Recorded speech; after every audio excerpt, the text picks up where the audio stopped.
Aladdin Story Part 5. His mother was much surprised to see the great tray, 12 dishes, 6 loaves, the 2 flagons and cups, and to smell the savory odor which exhaled from the dishes. "Child," said she, "to whom are we obliged for this great plenty and liberality? Has the Sultan been made acquainted with our poverty, and had compassion on us?" "It is no matter, mother," said Aladdin, "let us sit down and eat, for you have almost as much need of a good breakfast as myself. When we have done, I will tell you." Accordingly, both mother and son sat down, and ate with the better relish as the table was so well furnished. But all the time Aladdin's mother could not forbear looking at and admiring the tray and dishes, though she could not judge whether they were silver or any other metal.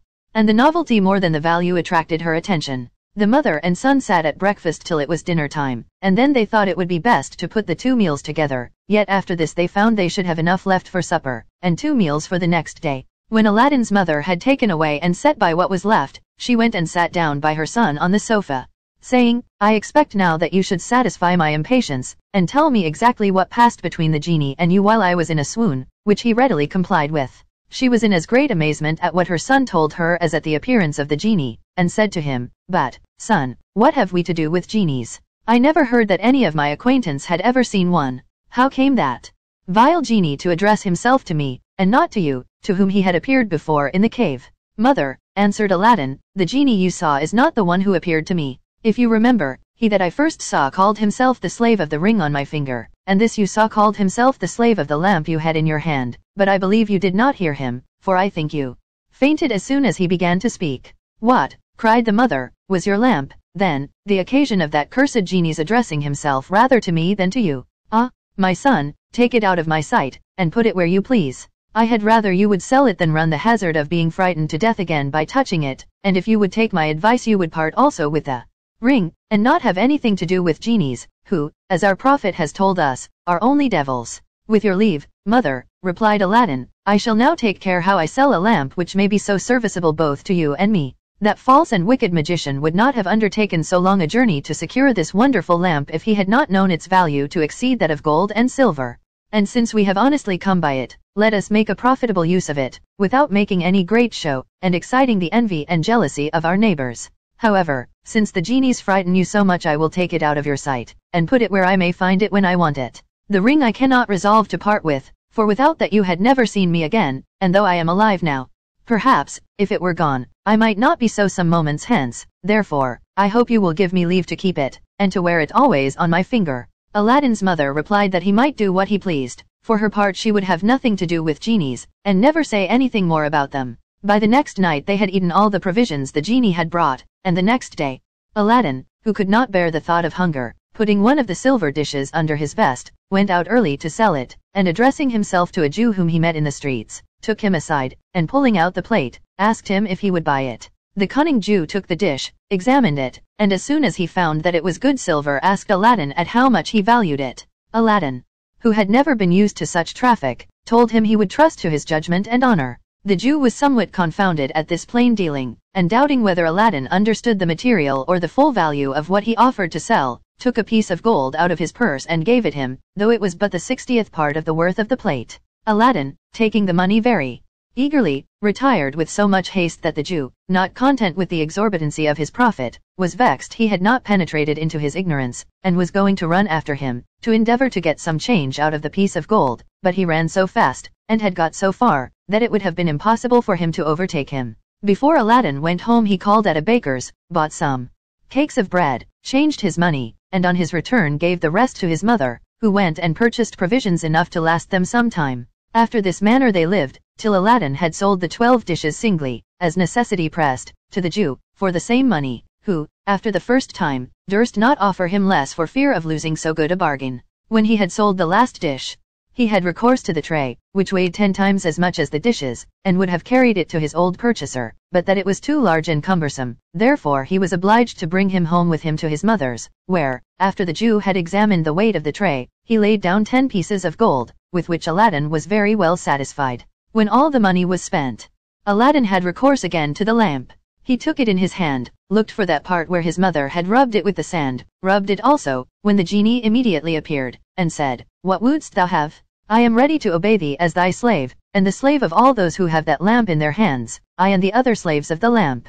"I am hungry," said Aladdin, "bring me something to eat." The genie disappeared, and presently returned with a tray, the same number of covered dishes as before, set them down, and vanished. As soon as Aladdin found that their provisions were again expended, he took one of the dishes, and went to look for his Jew chapman, but passing by a goldsmith's shop, the goldsmith perceiving him called to him and said, "My lad, I imagine that you have something to sell to the Jew, whom I often see you visit, but perhaps you do not know that he is the greatest rogue even among the Jews. I will give you the full worth of what you have to sell, or I will direct you to other merchants who will not cheat you." This offer induced Aladdin to pull his plate from under his vest and show it to the goldsmith, who at first sight saw that it was made of the finest silver, and asked him if he had sold such as that to the Jew, when Aladdin told him that he had sold him 12 such, for a piece of gold each. "What a villain!" cried the goldsmith. "But," added he, "my son, what is past cannot be recalled. By showing you the value of this plate, which is of the finest silver we use in our shops, I will let you see how much the Jew has cheated you."